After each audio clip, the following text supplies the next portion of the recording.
Te pongo un ejemplo práctico. O sea, mi hijo juega béisbol. En Estados Unidos los niños juegan a béisbol, no juegan a fútbol. Yo ya intento que juegue a fútbol, pero a él le gusta el béisbol, ¿no? Bueno.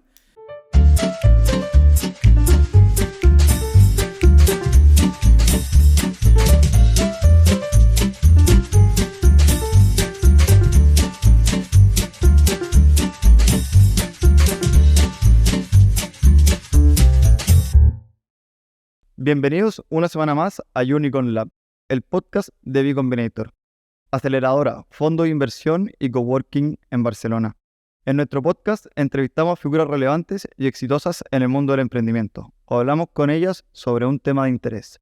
Yo soy Clemente López, director del programa de incubación de B Combinator, y hoy estoy con Luis Cortés, director de inversiones de B Combinator.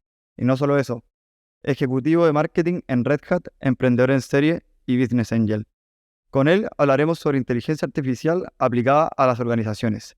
Bienvenidos y muchas gracias por acompañarnos en este nuevo podcast. Luis, ¿qué tal? Clemente, muy bien, muy contento de estar aquí. Qué bien, qué bien. Bueno, bienvenido a Barcelona. ¿Qué tal el viaje? Gracias, bien. Como fue un viaje sin paradas directo de Boston a Barcelona, bien. Yo me siento en los aviones y me duermo, así que tengo esa suerte, así que descansado, bien. Bueno, ¿qué tal? Muy bien. Todo súper por aquí. De hecho, estamos muy felices de tenerte. Tan felices que vamos a partir este podcast celebrando con una estupenda. Así que, nada, préstame para poder abrirlo. Gracias. Entonces, Una cerveza estupenda para gente estupenda. Claro, claro, para nuestro invitado especial. Vamos a comenzar. Queríamos comenzar este podcast contigo porque el último podcast que hicimos hablamos de la inteligencia artificial con Miquel Mora, experto en tecnología, fundador de Housefly y alguien que lleva hablando de la inteligencia artificial muchos años. Pero él lo ve como una herramienta de productividad. En cambio tú, yo sé que tú llevas años trabajando con la inteligencia artificial y tienes una experiencia como inversor, pero llevándola ya al negocio. Te quería preguntar un poco de ti, cuéntame un poco de tu background, por qué la inteligencia artificial, cómo es el negocio, cómo es invertir en ella. Cuéntame un poco de esta historia. Sí. Pues una parte importante de todo la ventaja y el background, el conocimiento que tiene Actor, no solamente yo personalmente, sino todos los socios que estamos en B Combinator, es que yo creo en conjunto llevamos fácilmente 20 años invirtiendo y creando empresas en el entorno de inteligencia artificial. O sea, es gente como nuestro socio Eric Griega, por ejemplo, que estaría estupendo también que un día hables con él. Fue uno de los fundadores de Isoco, una de las primeras empresas que aplicó inteligencia artificial al software en España hace ya 20 años. Luego Strands, luego tanto juntos como cada uno por su cuenta, yo también hemos invertido. Yo tengo varias empresas como Business Angel invertidas y les mentorizo en entornos de inteligencia artificial, yo creo que desde el 2018, o sea, hace varios años. Y luego aquí en B Combinator, en el portafolio, tanto porque han pasado con incubación casi todas, como porque hemos invertido desde el fondo, tenemos, creo que son 7 empresas ya, que o han creado tecnología directamente, modelos, metodología, tecnología, software en entorno de inteligencia artificial, o que están usando herramientas de inteligencia artificial generativa, como ChatGPT o otros modelos, como base de su modelo de negocio. Así que muchos años de experiencia en el equipo y bueno, yo también llevo muchos años en ello. Qué brutal, qué linda historia, qué linda experiencia. Ahora justo cuando hablaste tomé nota y hablaste más de 20 años de experiencia y muchos años atrás trabajando ya con esto. Y una pregunta que tengo a título personal es, la IA hoy día es muy fácil tangibilizarla. O sea, yo escribo en ChatGPT y la veo. Pero mi pregunta es cómo era antes, o sea, cómo la tangibilizamos, cómo se entendía esto, cómo era visualmente. Sí. Es una pregunta muy interesante porque la inteligencia artificial, de hecho, hace muchos años que la tenemos alrededor nuestro y hasta ahora no nos hemos dado cuenta. O sea, tú cada vez que hablas con Siri o hablas con Alexa, ahí hay un componente de inteligencia artificial que está procesando lo que oye, convirtiéndolo en conceptos, integrando con un software, obteniendo una respuesta, y hay un componente de inteligencia artificial. Por no hablar de los coches como puede ser Tesla, otros que casi conducen solos, pero hace muchos años que tienen conducción autónoma o semiautónoma, digamos. Hay mucha inteligencia artificial en el entorno que usamos que no nos hemos dado cuenta un poco hasta ahora. El gran cambio que estamos viendo en los últimos meses, desde finales... En los últimos 2 años han empezado a haber cositas, pero sobre todo en los últimos meses, porque la gente de a pie, cualquier persona, es capaz de usarla es precisamente por ChatGPT y ahora pues Bard y Bing y otras tecnologías.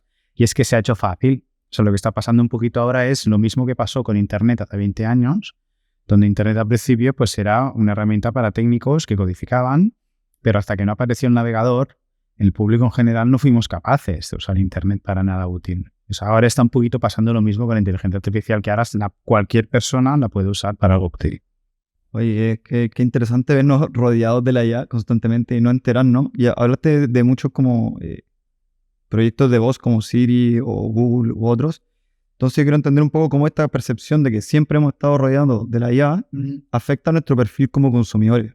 Nosotros, imagino que estamos dirigidos a comprar y que esto nos potencia. Totalmente.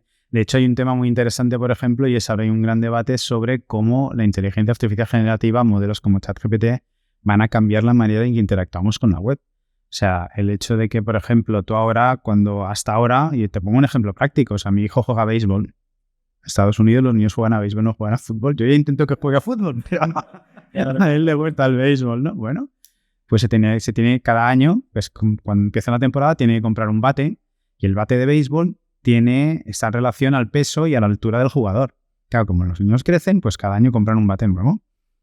Entonces me puse con él, bueno, ¿y qué bate vamos a comprar este año y tal? Pues mira, papá, no sé qué. Digo, ¿por qué no buscas en internet a ver qué bate te gustaría y tal, ¿no? Y él se puso a buscar en Google, tiene 11 años, y yo me puse yo le pregunté a ChatGPT, le hice una sola pregunta. Le dije, ChatGPT, eres un experto en material deportivo para niños. Mi niño pesa tanto y tiene esta altura, necesita un bate, sus objetivos como jugador es este y este. Hazme una tabla con todos los principales proveedores de bates certificados y tal, con el nombre, la URL, el rango de precios, y en cuestión de segundos tenía la tabla con los mejores bates del mercado y mi hijo todavía estaba ahí buscando y leyendo y tal, ¿no? Y le dije, bueno, pues mira una tabla, pues de los dos primeros nos fuimos a la tienda y ya, ¿no? Entonces, si algo tan sencillo como comprar un bate de béisbol o una pelota de fútbol o una cerveza, ¿no? En caso de Estupenda sería ChatGPT diría, no, Estupenda es la mejor y ya, ¿no? Pero cualquier otra cosa te está dando un apoyo a la decisión que te está ahorrando montones de horas de búsqueda tradicional en Google, bueno, en Bing o en otros buscadores, y eso va a cambiar dramáticamente la manera en que ellos también ganan dinero. Entonces, el impacto de ChatGPT en algo tan sencillo como comprar, pienso que va a ser tremendo. Claro, y cuando habláis no voy a parar de pensar en algo que yo no tengo, que yo no soy un padre, y tú sí. Y las tendencias de mercado han mostrado que cada vez las personas tienden a tener mayor privacidad. Apple bloquea los cookies, cada vez tenemos menos tracking, pero tú, Luis, le diste a un programa de inteligencia artificial los datos de tu hijo, de tu familia. Entonces, ¿cómo afecta la inteligencia artificial a los datos de privacidad que vamos entregando? O sea, ¿se está como volviendo a entregarle privacidad? Bueno, es un tema muy interesante porque yo al modelo le dije, es para un niño de esta edad y este peso, no hay el nombre ni la dirección ni nada, ¿no? Se te escribí al usuario de alguna manera, ¿no? Pero efectivamente hay algo que la gente no es consciente y es que cuando tú usas un modelo como ChatGPT, ellos están usando las preguntas que tú les haces y luego el feedback, porque tú puedes decirles si te ha gustado o no la respuesta y la razón por la cual te ha gustado o por la cual no te ha gustado. Entonces, todo lo que tú interactúas con ellos a través de la interface web, ellos lo usan para continuar entrenando el modelo. ¿Qué quiere decir esto? Cualquier cosa que tú pones ahí se convierte en información potencialmente pública. Ellos lo van a usar para seguir optimizando el modelo y para devolver respuestas a cualquier otra pregunta de cualquier otro usuario, ¿vale? Entonces es un tema fundamental. Cualquier cosa que pones ahí se convierte en algo público. Y a la vez, cualquier respuesta que te da ChatGPT, puedes usarla de manera libre para lo que tú quieras. Ellos te liberan absolutamente porque eso es también información pública, ¿vale? Entonces, ChatGPT es muy delicado. De hecho, hay un problema, por ejemplo, Samsung en Corea. Hubo un caso hace unas semanas donde pusieron información confidencial del lanzamiento de un producto nuevo para ver no exactamente qué tipo de respuesta ChatGPT les daba y han tenido un problema importante de privacidad porque era información confidencial. Entonces, algo que hay que tener mucho cuidado es no poner en un prompt que nos pregunta para ChatGPT nada que puedas considerar confidencial o que quieras que se convierta en información pública porque se convertirá. Oye, ahí tocaste un punto súper importante. Y hablaste de los riesgos de privacidad de entregar tu información pública, pero muchas veces los emprendedores cuando comienzan a montar una startup, estas cosas le dan un poco lo mismo, van así a lo loco, a saco, avanzando, ¿Hay algún riesgo que hay que tomar en precaución cuando instalamos una inteligencia artificial o decimos trabajar con una a la hora de montar una startup? ¿Algo que nos debamos enterar desde el inicio? Hombre, yo pienso que la manera en que se van a construir, y esto en B Combinator ya estamos experimentando con el modelo de añadir inteligencia artificial dentro de las diferentes fases de validación de la startup y de cómo se construye el modelo de negocio. Es que igual que tú antes de Internet montabas una empresa de una manera y después de Internet la montabas de otra, con la inteligencia artificial está pasando exactamente lo mismo. O sea, la manera en que tú montas una empresa ahora en 2023 tiene que ser y va a ser radicalmente diferente como lo hacías hasta ahora. Tú ahora tienes una herramienta que te permite validar modelos de negocio, una herramienta que te permite, te facilita y te simplifica el proceso de hacer tu MVP, de buscar tu Product Market Fit, de generar contenido para marketing, de hacer A/B testing. O sea, puedes acelerar muchísimo todo ese ciclo de manera que tú validas antes y mejor cuál es tu MVP antes de salir al mercado.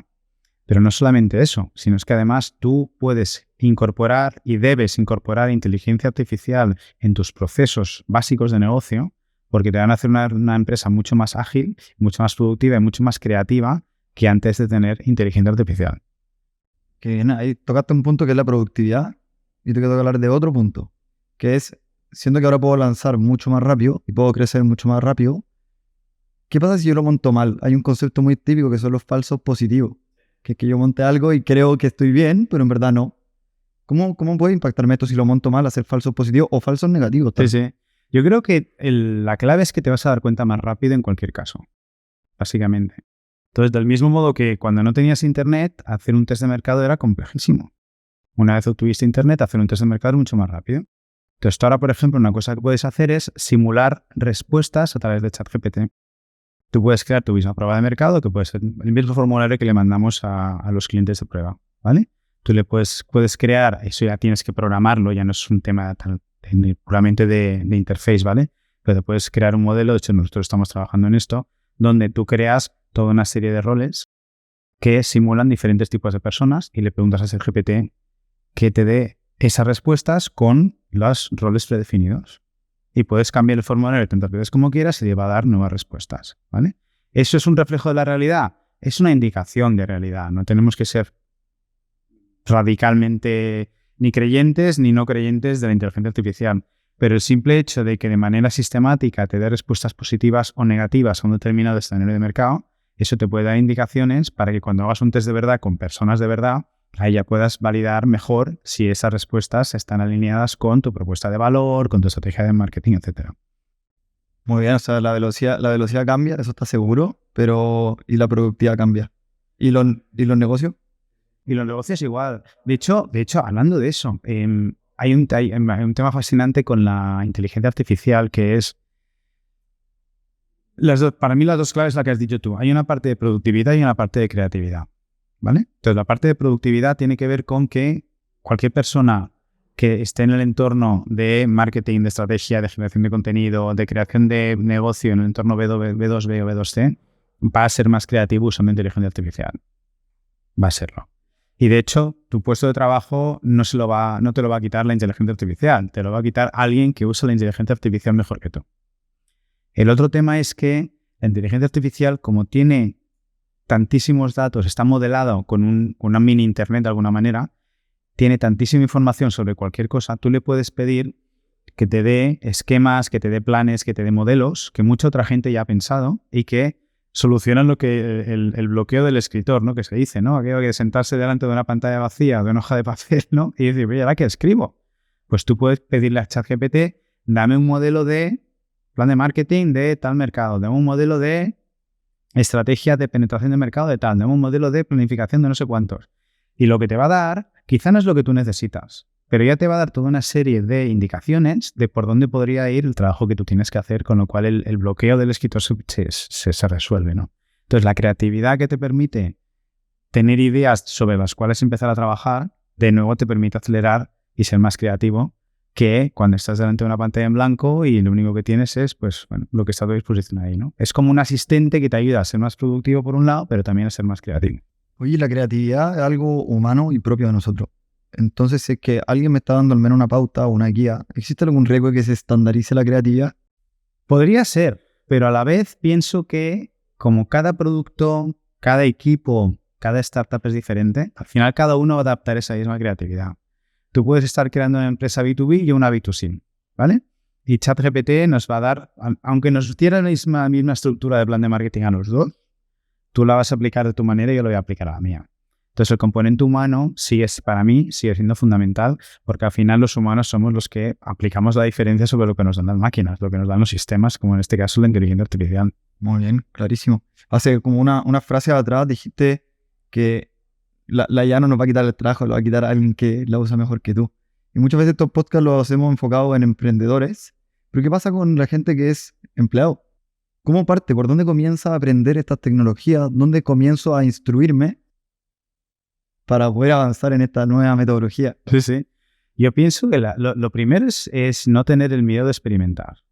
Para mí eso es una de las claves. Muchas veces nos cuesta movernos de lo que nos es cómodo, la famosa zona de confort, ¿no? Entonces la manera de empezar a entender es sencillamente jugar. Igual que cuando salió Internet nos poníamos a jugar con Google, ¿no? A ver, voy a buscar cosas a ver qué me responde, ¿no? Pues aquí lo mismo. En mi trabajo tengo que, no sé, responder un email, o tengo que escribir un plan, o tengo que, yo qué sé, pues le voy a preguntar a ChatGPT sin darle información confidencial, no nos olvidemos, no le damos información confidencial a ChatGPT, a ver qué me responde, ¿ok? O tengo que responder a un email y no sé muy bien qué decir. Pues puedo decir a ChatGPT, he recibido un mail que habla de no sé qué y que me gustaría responder esto o aquello. Redáctame el email sin darle de nuevo información confidencial. Y te va a dar un modelo que tú eso lo puedes usar para inspirarte para escribir tu email final. Entonces, en cualquier función que hacemos el día a día, podemos usar ChatGPT para experimentar. A partir de ahí, cada vez hay más formaciones, cursos. Nosotros aquí en B Combinator vamos a hacer un par de sesiones de masterclasses sobre inteligencia artificial, ya lo comunicaremos, para aprender las bases de cómo aplicar inteligencia artificial tanto en las empresas como estrategia, marketing, etcétera, como a nivel particular, pues cada uno de nosotros.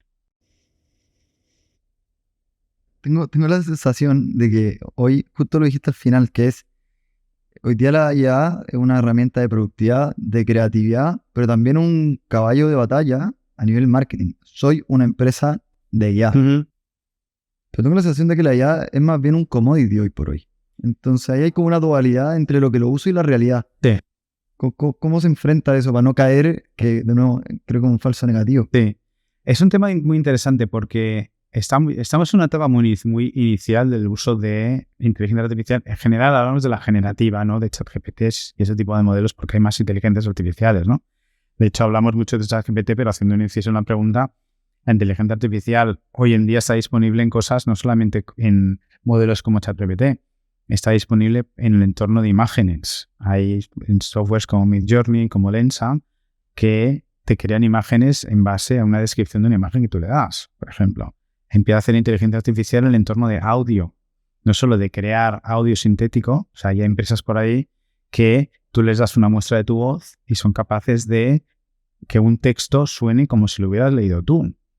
Hay empresas que tienen software para hacer esto aplicado al vídeo, ¿vale? Todo lo que son los fake IDs, los fake vídeos, de manera que se pueden crear vídeos. Pues Synthesia, por ejemplo, es un robot donde tiene robots ya creados, les das un texto, les das tu voz y pueden hablar como tú. O sea, la inteligencia artificial ya se está aplicando en muchas áreas más allá de lo que es el ChatGPT, que es un poco lo que le ha dado el boom y platillo, ¿no? Entonces, tu pregunta era sobre cómo diferenciarnos. Y es verdad que al final es como decir, bueno, Internet ya no es una diferenciación. En su día sí lo era. Entonces, al principio de Internet, en los primeros años, estar en Internet o no y saberlo usar o no y usarlo para vender o para darle servicio a tus clientes, eso sí te diferenciaba de la competencia. Pero eso ya pasó a la historia porque ahora ya todo el mundo lo usa. Entonces, ahora estamos en el mismo momento, desde el punto de vista de la IA. Durante un tiempo, que yo creo que no serán unos años, será bastante más rápido, a lo mejor hablamos de unos pocos trimestres, quien use inteligencia artificial respecto a quien no lo use, inmediatamente se va a notar la diferencia por la manera en que te hace servicio al cliente, el tipo de marketing que crea, etcétera, etcétera. Llegará un momento donde lo que tú dices, la IA ya no será un diferencial, porque todo el mundo ha aprendido a usarlo. Entonces ahí ya habrá otros conceptos como cuál es tu modelo de negocio, cómo usas la IA en tu empresa respecto a otros. Por ejemplo, cuando salieron los móviles pasó lo mismo. Internet ya estaba estandarizado. Ahora salen los móviles. No todo el mundo estaba en los móviles. Hay quien usó los móviles, hay quien no. Pues todo ese tipo de escalones van a pasar, pienso yo, de una manera parecida con la IA también. Oye, y tal vez aquí voy a meter un tema más personal, que no sé, ya me dirás tú si lo podemos tocar. Cuéntame un poco, hablando del marketing y la inteligencia artificial, tú trabajando como ejecutivo en marketing en Red Hat. ¿Cómo se está llevando esta relación allá adentro, la relación con la IA en una empresa como Red Hat? Sí, sí. Bueno, las empresas grandes, Red Hat entre ellas, están aprendiendo a usar inteligencia artificial en muchas áreas. Y un tema, por ejemplo, fundamental en tecnología, por ejemplo, la IA se está usando en muchos ámbitos. En el entorno de, o sea, para empezar, todos los modelos, todas las tecnologías básicas de la inteligencia artificial son código abierto, son open source, ¿vale? Entonces, y Red Hat es uno de los líderes en open source, lógicamente. Entonces, el hecho de que todas estas innovaciones han venido de open source, lo que permite es que cualquier persona por ahí las pueda utilizar. Puedes basarte en modelos de TensorFlow, el propio modelo de OpenAI es open source, tú puedes bajarte no el modelo entrenado, pero sí los componentes para entrenar tus propios modelos. Entonces, todas las empresas están usando componentes de código abierto para crear sus propios modelos, entrenarlos, crear entornos en la nube donde puedas almacenar los datos, etc. Y lo que están mirando también todas las grandes empresas es cuáles son los datos que ellos tienen para entrenar modelos. Porque hay un tema que se habla poco, pero la inteligencia artificial es tan inteligente por varias cosas. Una de ellas son los modelos de Machine Learning que son la base y crean los motores que se entrenan con datos. Y esos motores, ChatGPT, pues eso es un motor entrenado, ¿vale? Pero luego lo otro son los datos. Entonces, lo que realmente diferencia una inteligencia artificial de otras es el modelo de datos, además de la tecnología, sobre el cual está entrenado, ¿vale? Entonces, cada empresa a nivel mundial está mirando cuáles son los datos que ellos tienen, cómo están estructurados o no estructurados, de qué manera pueden usarlos para entrenar qué tipo de modelos para conseguir qué funcionalidad, que les dé qué ventaja en el mercado. Entonces, ahora hay un entorno, una parte de experimentación muy interesante que, por lo que estoy viendo, toda la gran empresa está mirando cuál es la tecnología de base de inteligencia artificial, de machine learning, de aprendizaje que voy a usar para entrenar modelos y cuáles son los sets de datos que yo tengo, están preparados, están estructurados, están limpios para poder dar los modelos y construir pues mi ChatGPT, mi entorno de desarrollo de software, etc. Y luego la otra gran parte que está usando mucho es todo el entorno de desarrollo de software. Entonces, plataformas como GitHub, por ejemplo, tienen lo que llaman pilots, que son asistentes al desarrollo. Tú puedes usar la propia ChatGPT para desarrollar software. Y todo eso está disponible para una empresa, pero también para la empresa pequeña. Muy bien, hemos hablado mucho en este podcast de los negocios, la creatividad, la productividad, cómo se construyen, pero hay cosas que tal vez la gente no menciona tanto, que son un poco las cosas que no sabemos o las cosas un poquito más negativas. Y quiero entrar un poco a entender esto. Muchas veces se habla que la inteligencia artificial avanza tan rápido que dentro del mismo código o de lo que va produciendo es difícil seguirlo. La caja negra, que se entiende. ¿Tú nos podrías contar un poco más? No sé si estás enterado Sí, sí. ¿Cómo se maneja la situación de la caja negra? ¿Crea un monstruo? Sí, sí, es muy interesante y de hecho con ChatGPT se ha visto, por ejemplo, ¿no? O sea, el tema de caja negra consiste en que tú cuando tienes un sistema que te da un resultado, parte de lo que quieres analizar es cómo ha llegado a ese resultado y por qué, para poderlo reproducir o poderlo mejorar o optimizar. Muchas veces el resultado no hay manera de medir y el propio modelo no te puede explicar, ni puedes tú averiguar cómo y en función de qué te ha dado ese resultado. Todo lo que puedes hacer es hacer diferentes pruebas para ver si el resultado es el mismo y consistente y de esa manera, pues, más o menos relacionarlo. Y de hecho en ChatGPT también pasa. Tú le haces la misma... Si nosotros tres nos vamos a ChatGPT y le hacemos la misma pregunta, vamos a conseguir un resultado que a lo mejor el 80% viene a ser el mismo, pero el otro 20% no. Y parte de la magia de cómo está construido ChatGPT tiene que ver con eso. Entonces, que el modelo no puedas en algunas ocasiones ver cómo funciona por dentro puede ser una limitación, por ejemplo, para auditar los resultados de lo que está ocurriendo, para poderlo mejorar. Y es uno de los retos que tienen algunos de estos modelos, que es que no puedes ver lo que está pasando dentro, efectivamente. Oh. De hecho, ahora estaba medio hot topic el tema de la regulación de la IA y que me parece que ayer o anteayer o no sé si hoy vi una noticia de una imagen falsa de un bombardeo en el Pentágono. y que hizo que el S&P 500 bajara 30 puntos base o un monto así, entonces impactando directamente en cientos de millones de dólares a la bolsa. Entonces, hablamos un poco de la caja negra, esta máquina es un poco difícil de traquear, pero también tenemos los mal usos de la inteligencia artificial y cómo el mal uso impacta en el negocio. Quería conocer un poco tu opinión, cómo regulamos esto, qué se hace. Sí, es un tema muy interesante. Hay una propuesta que consiste en que obligar a que todas las respuestas que produce, por ejemplo, los casos típicos son los deepfakes, ¿no? Los vídeos donde pues sale muy famoso el presidente Obama diciendo cosas que nunca dijo o cualquiera, ¿no? Entonces, que haya algún tipo de marca de agua que no sea visible para ti como espectador, pero que si analizas el código veas que aquello pues es un deepfake, ¿no? El problema es que se crean deepfakes para alterar el mercado, para producir cambios en la opinión de la gente, pues no quieren que se sepa que están manipulando a nadie, ¿no? Entonces, eso no va a ser fácil porque la tecnología es cada vez mejor, va a llegar un momento en que va a ser totalmente indistinguible quién ha dicho qué. Entonces, la reputación de la persona, la reputación del medio que te llega a ti, y al final para mí consiste un poco también en el criterio de las cosas. Y te pongo un ejemplo. Yo cuando estábamos en tema de COVID, por ejemplo, yo estaba cansado de ver en redes sociales, en Twitter, en todos lados, gente que decía que tal vacuna funciona o tal vacuna no funciona, y tal medicamento funciona o tal medicamento no funciona. Y muchas veces yo me metía en el thread y les decía, oye, ¿dónde has leído esto? ¿Cuál es la fuente? Me gustaría entender más. Y te dice, no me acuerdo. Pues la gente oye cosas y las pone. Entonces yo creo que el rigor que hay que tener para saber si algo es cierto o no es cierto debería ser algo que nosotros como usuarios tenemos que tener.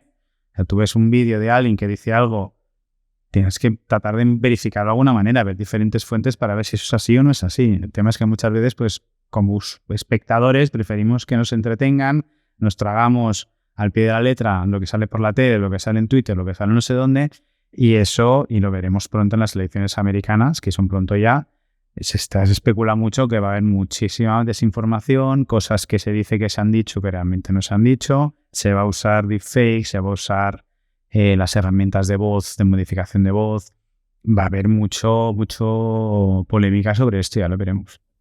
Brutal, estaba pensando ahora que cómo corroboro una fuente yendo a la fuente original y yo le creo al que tiene la mayor reputación, New York Times, otros. Entonces las personas pequeñas que quieren hacer su espacio en el mercado y su imagen de marca probablemente no sean nunca creídos o creíbles. Bueno, porque van a buscar la referencia a los grandes. Entonces, sí, yo creo que pero yo pienso que eso no va a cambiar, no va a cambiar, y de hecho puede que incluso se potencie. De hecho ha habido muchos periodistas que se han hecho un nombre precisamente, por ejemplo, por estar en un frente de batalla y ser ellos la fuente de información real sobre lo que está ocurriendo, pues con sus imágenes, con sus vídeos, con sus blogs, etc. Entonces, en el momento en que estamos ahora, los grandes medios, que todos tienen su sesgo, de izquierdas, de derechas, de ecología o de no ecología o de lo que sea, y de hecho hay mapas donde se posicionan todas las fuentes, ¿no? Entonces, yo creo que de cara a... Esa es una de las maneras que tú tienes de verificar si algo es cierto o no, sin duda. Claro, si se publica una noticia y ves si los grandes periódicos, el 80% de lo que dicen coincide, tiene pinta de que va a ser así. Si resulta que el New York Times te dice que es blanco y el Wall Street Journal te dice que es negro, ahí es donde dices, ¿ahí qué está pasando, no? Y si lo escribe Clemente o lo escribe Luis, pues serán nuestros lectores los que tendrán que decidir, ¿no? Pero yo creo que ahí no cambia. Siempre ha sido la reputación de la persona la que ha aportado algo, pero yo creo que el esfuerzo que tenemos que seguir haciendo como lectores informados es verificar las fuentes. Oye, y a nivel sesgos, ¿cómo responde la IA ante los sesgos de las personas, sexo, racial, edades, otro? ¿Actualmente se están viendo sesgos en la respuesta o hay alguna tendencia que diga algo de esto? La inteligencia generativa artificial está sesgada, y está sesgada porque las fuentes de datos con las que se ha entrenado están sesgadas.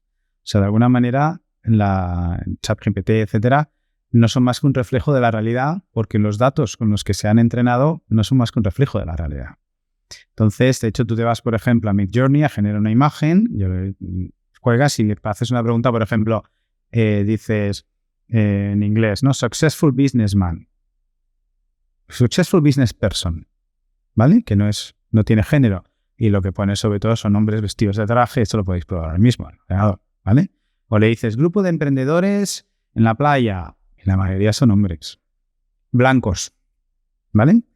Que eso tiene un sesgo porque hay muchos emprendedores de todas las razas, hombres y mujeres, etcétera, pero como las bases de datos con la que está entrenada refleja una realidad que es la que es, la imagen está sesgada. Entonces, y eso pasa con género, eso pasa con religión, con muchísimas cosas. Entonces, al final el tema es, una cosa es que la realidad sea como es y otra cosa es que nosotros, como usuarios, hagamos algo para, y primero, interpretar la respuesta de ChatGPT y segundo, modificarla para que sea, o de ChatGPT o de Midjourney, por ejemplo, si generas una imagen, para que sea conforme a lo que pensamos que la realidad debería ser.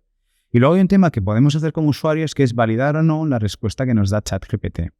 Tú tienes la opción de decirle OK, like o no like, a la respuesta y explicar el por qué. Entonces, si cada vez que recibimos una respuesta que pensamos que está sesgada por sexo, por género, por religión, por lo que sea, y hacemos el comentario, todo eso llega al modelo y eso sirve para afinar el modelo.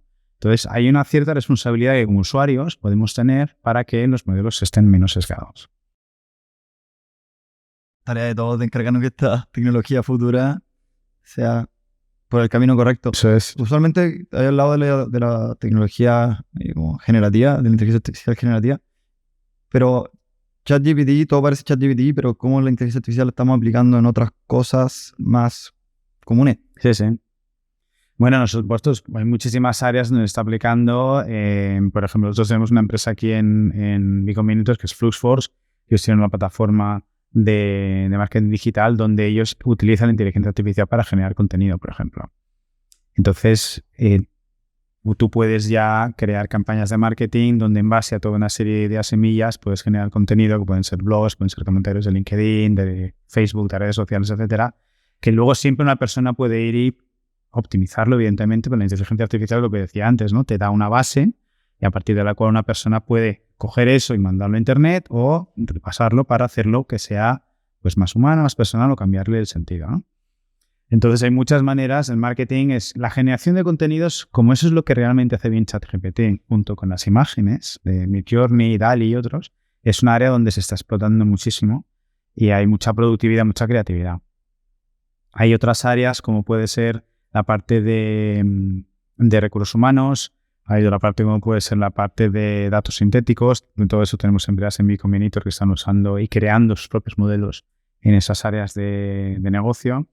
Luego hay áreas como, por ejemplo, todo lo que tiene que ver con automatización de procesos, automatización de turnos, por ejemplo. O sea, hay muchas áreas donde la inteligencia artificial, más allá del ChatGPT, se usa y se puede usar. Luego hay, aparte de eso, están todo lo que tiene que ver con la parte financiera, analizar estados financieros, por ejemplo, usando inteligencia artificial, que eso te puede ayudar a hacer proyecciones. O sea, realmente las aplicaciones son casi infinitas.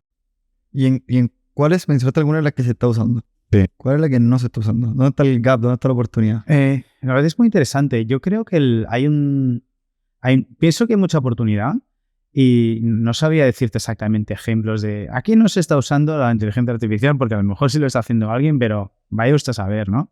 Yo creo que la clave está en cuál es tu factor diferencial, porque la inteligencia, las tecnologías para crear inteligencia artificial, lo que decía antes, son fuente abierta, son open source. Si ahora mismo nosotros nos ponemos y en una tarde podemos hacer un plan, ver qué componentes necesitamos, buscar un set de datos, entregar un modelo y eso se puede hacer, no es complicado. Ni siquiera es muy, muy complicado. Hay que saber hacerlo, pero bueno. Pero la clave es, bueno, y ahora he creado el producto y ahora ¿qué hago con este producto? ¿A quién se lo vendo? ¿Con qué modelo de negocio lo vendo? ¿Con qué estrategia de marketing lo voy a promocionar? ¿Con qué canales? ¿Cuál es la propuesta de valor? ¿Cuál es la marca? ¿A qué precio lo voy a vender? Todo eso sí que es particular y diferente de cada empresa. Entonces, igual que ahora no tendría sentido decir, bueno, estoy usando Internet, ¿cómo uso Internet para diferenciarme? No puedo usar. La cuestión es que la inteligencia artificial es lo mismo. La inteligencia artificial cualquiera la puede usar de la misma manera, pero en tu empresa, con tu propuesta de valor, con tu producto, con tu marca, con tus clientes, con tu canal, la vas a usar de una manera que va a ser particular para ti. Y yo creo que ahí está la clave. Creo que ya va a ir terminando esta sesión de hoy, creo que a mí algo que me causa mucha ilusión y me gusta mucho de cuando hablamos de los tópicos de la inteligencia artificial es que a la gente le asusta mucho que te pueda reemplazar. Pero tú diste un punto al final que no es que nos va a reemplazar, sino el cómo lo usamos. cómo es nuestro modelo de negocio, cuál es nuestra propuesta de valor y un poco lo que hablamos siempre con los emprendedores, encontrar ese problema que da lo mismo cómo lo soluciones, que genera un valor real para el mundo. Exactamente. Entonces, Luis, muchas gracias por habernos acompañado en este podcast. Encantado, muchas gracias por haber estado aquí, encantado de compartir este tiempo con vosotros y cuando quieran nos tomamos otra estupenda. Venga, muy bien, muchas gracias. Perfectamente.